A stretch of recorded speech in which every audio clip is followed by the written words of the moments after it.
చూసి రావులా ఈ అన్యాయం సల్లగుండా వాళ్ళు చేసేదే దొంగ పని. ఇట్లాంటి లంగ పని ఎందుకు చేసిర్రు? ఇట్లా చేస్తే తప్పు కదా అని అడిగితే అక్కడ పని చేసే అధికారి మీదనే చేయి లేపి మరల పడుతుండు. అయినా అక్రమ రవాణా నేరం కదా, మరి అట్లాంటిది పట్ట పగలే గిట్లా తరలిస్తున్నారంటే దీని వెనుక ఏదో పెద్ద చెయ్య ఉన్నదనిపిస్తుందట. మరి ఇక అక్రమ రవాణా ముచ్చట ఏందో సార్ చూడుండ్రి.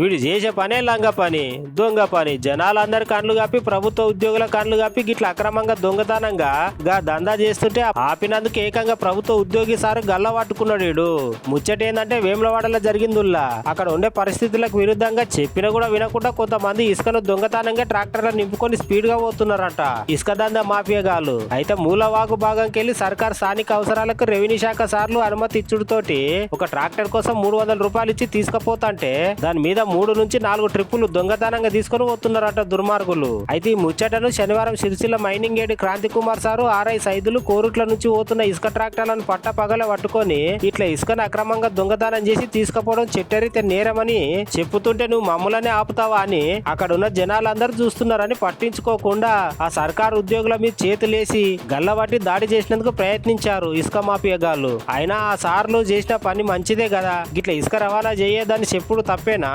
ఎంబటి ఆ ఇసుక మాఫియా మీద చర్యలు తీసుకొని దాన్ని వెనక మరలా ఎవరెవరు ఉన్నారు వాళ్ళను కూడా పట్టుకొని లోపల వేయాలని అక్కడ ఉన్న అందరూ అంటుర్రు.